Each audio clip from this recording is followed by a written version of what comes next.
Zenith study classes में आपका स्वागत है। मेरे प्यारे स्टूडेंट, आप सभी को नमस्कार। आज का हमारा विषय वस्तु है करुण रस। करुण रस समझने से पहले मैं आपको बताना चाहती हूँ कि रस से संबंधित और भी वीडियो मैंने अपलोड किया है, उसको पहले जाकर आप देखें, तभी यह वीडियो आपको समझ में आएगा। जैसे स्थायी भाव, विभाव, अनुभाव, ये सारी चीज़ें मैंने बहुत ही डिटेल में समझाई है। आप उसको पहले जाकर देखें और तभी आपको ये करुण रस आपको अच्छी तरह से समझ में आएगा। चलिए स्टार्ट करते हैं। करुण रस की परिभाषा हम इस प्रकार से बना सकते हैं। जब शोक नामक स्थायी भाव का विभाव, अनुभाव तथा संचारी भाव के साथ संयोग होता है तो रस की उत्पत्ति होती है। संयोग मतलब होता है आपस में मिलना। जब ये सारी चीज़ें आपस में मिलती है तो शोक नामक स्थायी भाव जागृत हो जाता है और रस की उत्पत्ति हो जाती है। हम इसको दूसरे शब्दों में कह सकते हैं कि जब प्रिय वस्तु तथा कोई प्रिय व्यक्ति के नाश या उसका अनिष्ट होने की हृदय में शंका उत्पन्न हो जाती है तो हृदय में क्षोभ उत्पन्न होता है, अर्थात दुख उत्पन्न होता है। वही करुण रस को उत्पन्न करता है और उसे ही हम करुण रस कहते हैं। हम उदाहरण के तौर पे समझ सकते हैं। मणि खोए भुजंगसी जननी, फंसा पटक रही थी शीस, अंधी आज बनाकर किया न्याय तूने जगदीश। यह उस समय का प्रसंग है जब श्रवण अपने माता पिता को चार धाम की यात्रा के लिए ले जाते हैं और माता पिता को प्यास लगती है तो एक वृक्ष के नीचे उनको बैठा देते हैं और पानी लेने चले जाते हैं। जब पानी भर ही रहे होते हैं तो गगरी में से जब आवाज़ आती है तो उसी समय राजा दशरथ शिकार खेलने वन को गए हुए थे और वह शब्द भेद बाण चला देते हैं जो जाकर श्रवण को लग जाता है। फिर जब वो करुण आवाज़ किसी मनुष्य की सुनते हैं तो वो भागे भागे जाते हैं तो देखते हैं कि मेरे द्वारा तो किसी मनुष्य की हत्या हो गई है, तो वो बहुत ही दुखी होते हैं। लेकिन श्रवण के आग्रह पर कि आप मेरे माता पिता के पास जाएं और उनको जल पिला दें, उनको बहुत प्यास लगी है, और उनको ये न बताएं कि उनका पुत्र जो है वो मर चुका है, नहीं तो वो बिना जल के ही प्राण त्याग देंगे। यह बात सुनकर राजा दशरथ श्रवण के माता पिता के पास गए और जल दे रहे थे तो श्रवण के माता पिता पूछते हैं कि मेरा पुत्र कहाँ है, तो वो कुछ भी नहीं बोलते हैं। तो उनके माता पिता को शंका होती है कि जरूर मेरे पुत्र के साथ कुछ हुआ है। तब राजा दशरथ सारा वाक्य बता देते हैं। तब उनकी जो माता है वो श्रवण के शव पर विलाप करती है।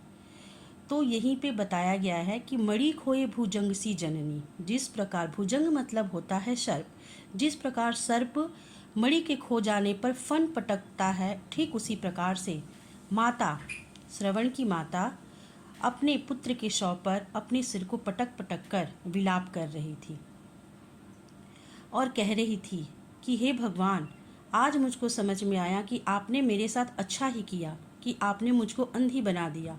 अगर आपने मुझको आंखें दिया होता तो उस आंखों से मैं अपने पुत्र के शव को न देख पाती। और वो इस प्रकार से रोने लग जाती है। जब इस प्रकार के वाक्य को हम लोग पढ़ते हैं या किसी नाटक के द्वारा देखते हैं तो हमारे हृदय में शोक नामक स्थायी भाव जागृत हो जाता है और हम उस दशा को याद करके बहुत ही ज़्यादा दुखी हो जाते हैं। चलिए हम इसका स्पष्टीकरण बनाएंगे। स्पष्टीकरण में आपका 2 नंबर होता है, उदाहरण में 1 नंबर होता है और परिभाषा में आपका 1 नंबर होता है। 4 नंबर का आपका क्लास 12th में आता है। स्पष्टीकरण बनाते हैं इस उदाहरण के द्वारा। तो स्थायी भाव क्या होगा, तो शोक होगा जो हृदय में क्या है, उत्पन्न होता है।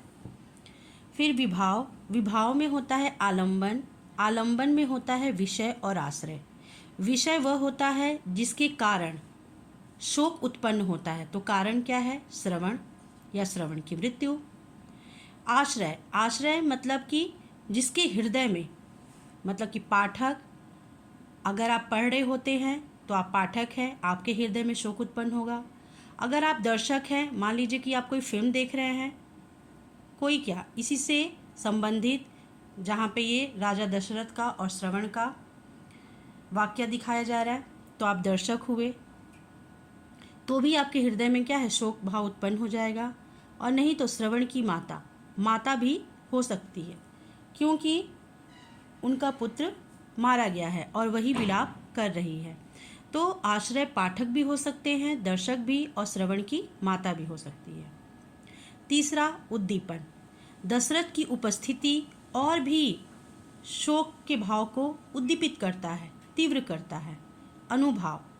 अनुभाव सिर पटकना एक कायिक अनुभाव कहलाता है। संचारी भाव, अनुभाव कितने प्रकार के होते हैं, इसका भी वीडियो मैंने अपलोड किया हुआ है, जाकर आप देख लें। संचारी भाव एक स्थायी भाव के साथ अनेक संचारी भाव उत्पन्न होते हैं और पानी के बुलबुलों की भांति होते हैं, पल में प्रकट होते हैं और पल में मिट जाते हैं।